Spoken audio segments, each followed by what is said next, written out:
Hi there, and welcome back to some more Alpha Centauri Alien Crossfire with me, Daniel, from Dana Has Fun. Last episode, we showed how incredibly close we can get to winning the game. I thought we might even have the 3/4 needed, but we didn't quite.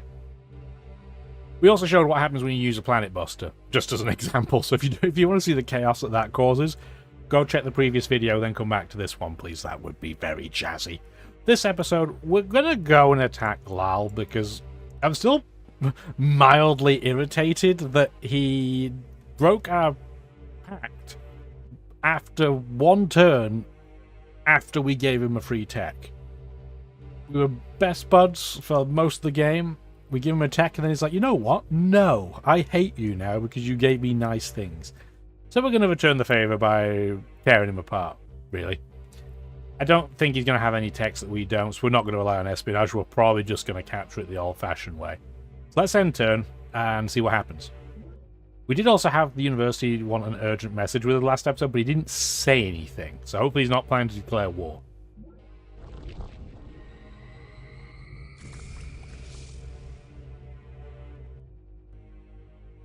The university is starting to plonk down quite a few sea cities, so that's another reason why we want to start dealing with this now if we can. Production complete.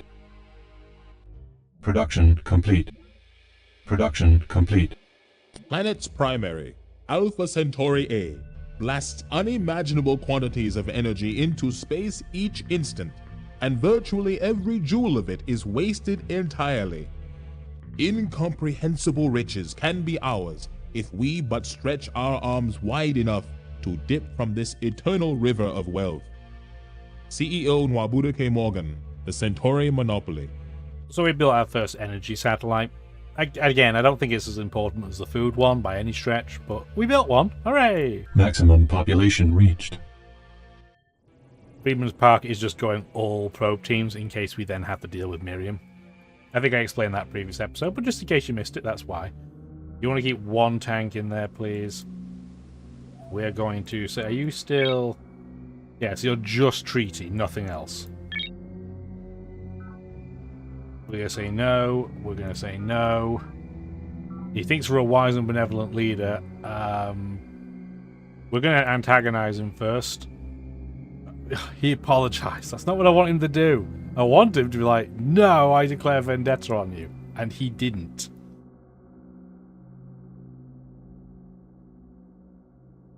So, how about you give me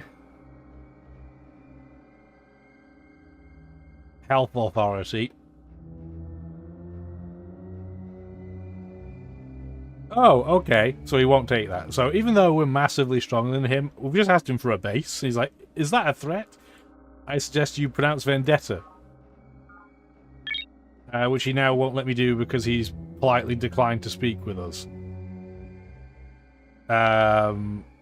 No, I would like to... Oh, I didn't know you could right-click that. That's cool, I did not know this. Huh. I learned something today, guys. Well, we're going to attack him anyway, probably. But we're going to wait one turn because we're nice people. And I'm not going to attack him without him knowing. I mean, you can. But we're playing as a faction that is usually looking out for the little guy. So we're not going to, backstab him without him knowing. It feels thematically like something we would do in this case. Having said that, if we were playing like the AI does, then we would just go and wreck them without them knowing and just do a surprise attack. But we're better than that, guys. Probably. So many units to spacebar through at this point. You get this guy out of here. We attempted to capture him. No dice.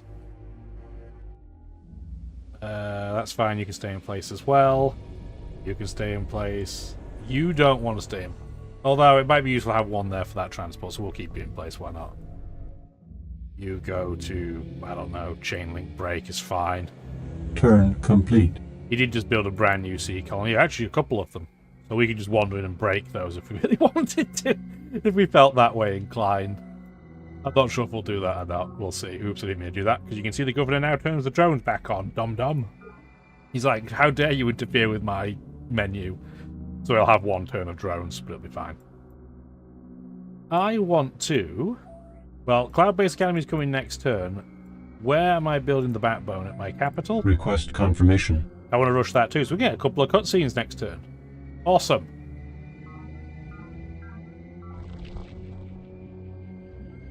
Oh, Miriam, what do you want?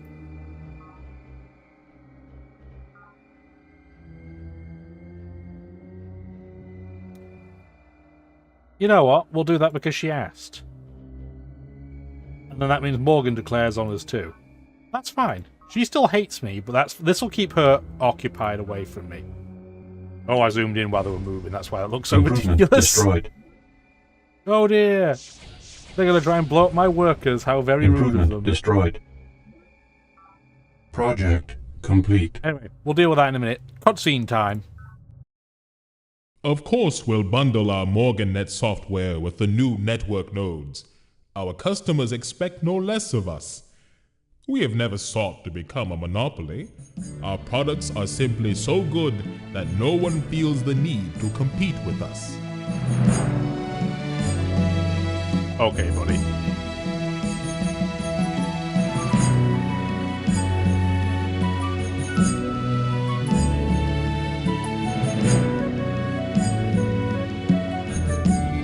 Where do you want your node today?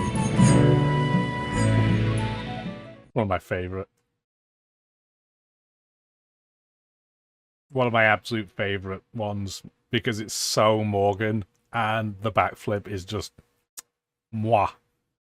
Yeah, so Neural Backbone's pretty broken. Maximum population reached. We're pumping out 140 labs at this base. That's disgusting.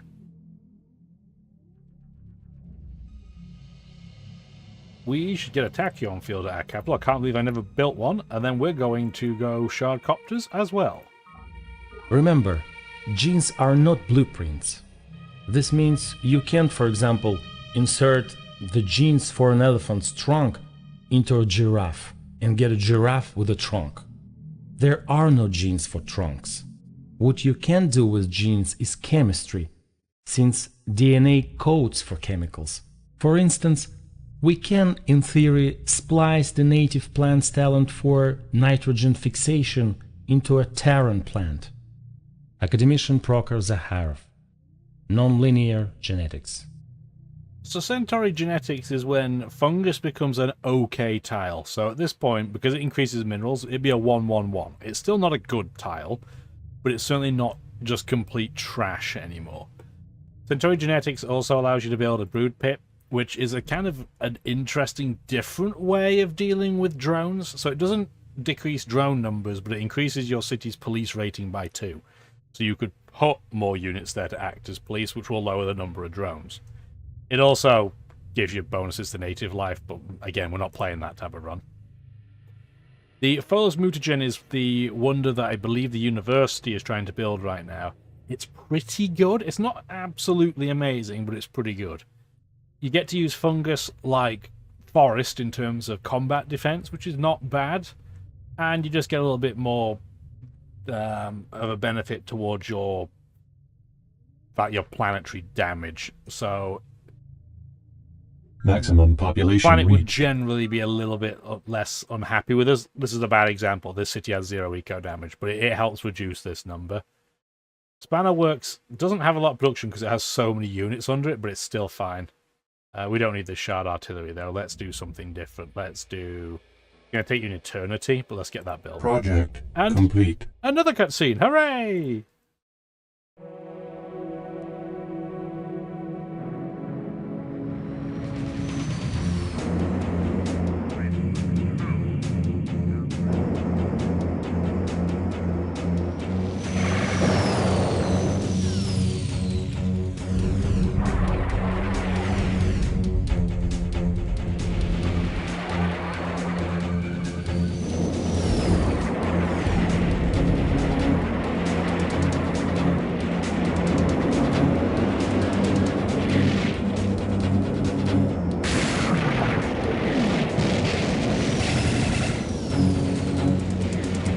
In one dimension, I find existence.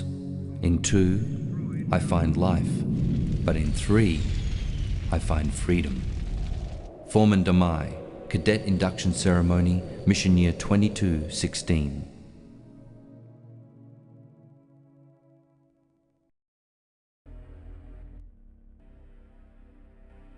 I hope you enjoyed that, because that's one of the few times that our faction leader speaks. So yeah, the Cloud Base Academy. Free aerospace complex everywhere. That's more important, I think, for the satellites than the unit building, because a lot of the places we're building these, you know, choppers and eeljets, they'd already have one. But that halved effect you get from satellites is now gone in all of our bases, which is awesome. We want to try and build the Photos mutagen. Project initiated. Production complete. Maximum population reached. But I don't know how far along the university is to building it. They're almost all the way there, and they really want it because they're having big eco damage issues. So we're going to probably go rush by that. Now, us being good guy Greg, in terms of declaring war there, meant that Lau got the first strike on us, which was pretty rude. Pretty rude. It also knocked our integrity down from noble to faithful, because we technically attacked him while we had a treaty. That only really matters if it goes to like really bad values, then the AI will just declare war on you constantly, but they do that really anyway. So I don't see that as a significant consequence, unless it goes, like I said, to the absolute toilet, then nobody will ever do anything with you. 52 to 15, that's okay with me. So I would prefer to be able to walk into these cities and take them if we can, because that is a lot cheaper than having to convert them. So we're going to see if we get the opportunity to do so.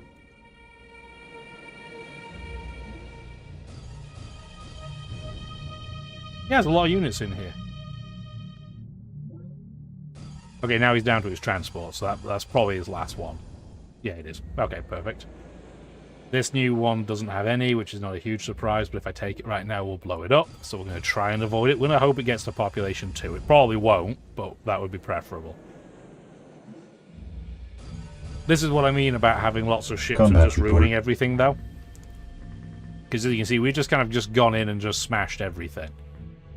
So, this spy ship can't walk in, even with no population, it cannot take over a city. But I want to come in here, and I highly, highly doubt that he has anything. But we're going to check. Yeah, found nothing of interest. We don't even have a map because we can see everything. So in this case, we could try and take some money, I guess, if we want to.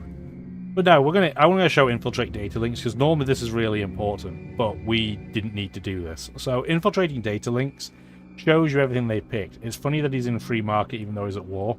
That's a poor decision. You can also see his packed brother of CEO Morgan, which we knew because we knew he interfered. And he's currently valuing power, which makes sense. So this combination in conjunction doesn't make sense, but power is definitely the thing he should be doing. He's still non-committal with us, which is funny. Probe team compromised. Seriously, we lost our probe team from that? Okay, sure, whatever. But we're going to take that city for free, thank you kindly. And then we're going to do all the standard things, because you're going to be incredibly unhappy because of the fact you don't have anybody sat here yet. So let's go get that converted. He's already mad. I'm not going to attack the believers yet. I am not going to do that. And he's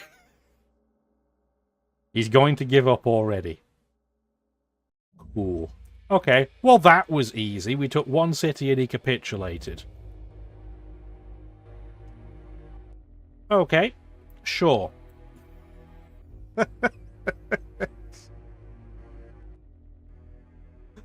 Oh boy, that was quite the walk. I'm sorry, my eye is super itchy about it, like allergies, I guess, which is weird because I'm recording this in December. Oh, there we go. Well, that was a difficult war. We still have Morgan to deal with, but Morgan, well, I was going to say he might even peace out immediately. No, he's going to ignore us. He's going to bring his units probably to Last Rose of Summer because it's kind of in the way, I guess. Deirdre, I want you to attack Morgan. I will give you friendship, and there you go. I give you nothing and you will attack him. Deal. Great deal. I guess we now have a use for all these units. So let's activate all that. All those 3 tanks. And we want to activate that as well. And the Shard Rover. You guys don't have any tanks or rovers, so that's perfectly fine. Where's the easiest way to attack him? Probably through Morgan Entertainment would be my guess.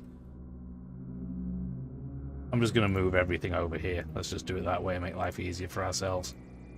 Move unit. We don't have mag tubes over here, which is why they actually have to use movement, which is a little bit stinky, but what are you going to do? Okay, so that was the easiest war in the world. Technically, at this point, we could probably just win the game, right? Because we just converted Lal. We don't need to do this stuff with Morgan. This is a waste of everybody's time. Just in case I did the maths wrong, we'll just save game. This isn't a save scum thing, it's just I'm pretty sure I'm right. If you do a council vote to become Supreme Leader and it fails, you have to wait 20 turns. 20! So now Lal will vote for us. That's 64 votes swung. And now we're good. Now we're at the 3/4 number. So 222 said nay. 837, of which 748 came from us, said yay! Guys, we did it. We didn't have to deal with a single air unit on a different faction. We know that Miriam was building them. She never declared war on us. Ever. Even though we never picked Fundamentalist, and we spent about half the game in Democratic. That's crazy. People that have played this game will probably be like, how has this happened? Because she's had a border with us for a bit too. I don't know, but it's really cool. I think there's a cutscene for this too. I don't remember. All factions unite behind you as the Supreme Leader. Planet is yours. Congratulations. Mission year 2323. Foreman Domai unifies all of planet under the Free Drone banner. It is one of the cooler banners, it has to be said. I do like it. Some of them suck. You can leave in the comments which ones you think I'm talking about. But yes, epilogue from the Book of Planet 2323. It's all over, Foreman Domai. Planet is yours. Thank you, Simon. Dismissed. And so it is ended. All of the remaining faction leaders have surrendered or capitulated. Your former colleagues turned treacherous enemies, and now turned servants and prisoners of war. On the planet where 7 human factions, 7 human ideologies, once struggled for dominance, only one now remains. Humanity has at last achieved the unity of which the UN Interstellar Colonization Agency dreamed so long ago. Not a word has been heard from Earth in all the years since planetfall, only a deafening silence across all frequencies, so one can only presume that you now rule all that is left of humankind. The mysterious and growing planet mind remains a significant challenge, but humanity is now prepared to meet this alien presence, friend or foe, as a united species. The human species must survive, and it is your duty, your sworn vow, to see that it does. Yeah, you're sworn. You're going to have the guns while you do it. You're going to be swollen, sworn in. You do it. I don't really have the guns. That's sad. The credits count as a cutscene? I'm not really sure. This also looks hilarious because of the resolution. Normally this would cover the whole screen, but we just get to see Morgan Industries there just for a bit longer. So yeah, that was Alpha Centauri Alien Crossfire. We got genuinely very lucky, in all seriousness. The biggest crust issue I have with this game didn't happen. We did not run into a situation where we had 100 needle jets, the opponent had 100 needle jets, and they just smash everything constantly. It's not even like they necessarily attack each other all the time, they just blow up everything else. They start bombarding everything, they start destroying all your formers, and everybody's cities just slowly start dying because they run out of improvements. And the other thing we didn't get to is the system where, obviously, we were building satellites, we're the only faction I think that did, but there's also a mechanic later on where you can build essentially an anti-satellite that can go into the sky and just shoot down enemy satellites. That's also really annoying. But we didn't have to deal with any of that, thank goodness. So yeah, I mean, as a summary, the early game for this game is as much as the controls are not great, it's still fantastic. It's incredibly immersive. It feels like a foreign planet beyond Earth. I'm looking at you. Mid-game gets a bit bureaucratic, as you saw by the fact that I was just doing city updates constantly, partly because we were doing a building faction, doing a building game. But even if you're just doing military units all the time, you can imagine how much microing is involved with moving every unit constantly. We only had to do that a bit.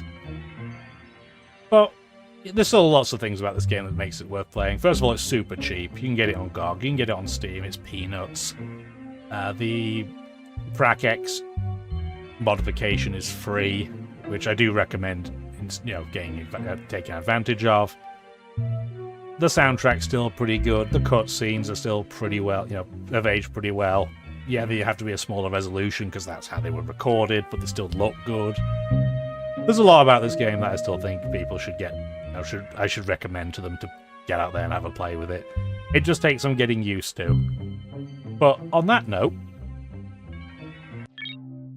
we're going to check our score. Our score's 2078. I don't even know if that's a good score or not. It will be split up because we won a diplomatic victory with vassals. So as an example, here's the Gaians. They get half the score of what I got because they were part of us when they voted for me to be Supreme Leader. I've never ever had a situation where I think someone's trying to win via score. I don't even know if you can in this game. That's never come up. I think I've won science victory maybe once or twice ever. It's such a pain because unless you're the only faction with any strength by that point and you're intentionally going for a science-based victory, it's just so much quicker to go for this version, the diplomatic, or even the economic. Because you saw we were making money like crazy. We could have switched back to free market and just made gangbusters. We didn't even end up switching to cybernetic. We didn't need to. And the other bonus that we get is that the eudaimonic future society option, we get no penalty for, but we never even saw it. We didn't get that far. Yeah, 2078, just in case anybody wants to see the scores for the other factions. I'm just going to cycle over them now. Feel free to take a pause if something's really interesting to you. Really, the only one that I think might be interesting is the university. They only have a score of 429. They didn't do much with their fantastic start. It's a bit of a shame. Bit of a shame, because I think they could have been a genuine, really dangerous enemy if they had, but what are you going to do? Yeah, nobody else built any satellites. I was pretty sure they didn't. Okay, with that, let's have a look at the very quick map summary and the planetary archives. It must think we did pretty well. We have an Alpha Centauri rating of 129%. And yeah, following our retirement, this is what you get. So the people collect your most memorable writings into a hollow book of wisdom. We got up to Actualizing Your Sentient Being, former Domai's self-help guide for talents. There's a lot of funny book names in here. Feel free to take a look. And apparently, well, you can see the 0%. That was just a test a map, just to make sure the modification worked properly on the screen recording. That must be a pretty good score. I wish in hindsight we'd even gone above librarian difficulty. I almost never do, because the game can go one or two ways. It can either be a curb stomp like this, or you can get spawned right next to, like, Miriam, and she'll just attack you and crush you immediately, and that's not very fun. But yeah, a little summary map. This is terrible looking. It's okay. It's okay. There's not a lot to see. There wasn't really much warring happening. I mean, not much ground got switched anyway. There was a bit of warring towards the end, but not much else. And with that, the game is, like, over. And so is this video. Hopefully you enjoyed the series. Like the video if you did, and feel free to go through, look through the playlist again. I don't even mind if you put it on when you're sleeping. Have a wonderful rest of your day. Bye now.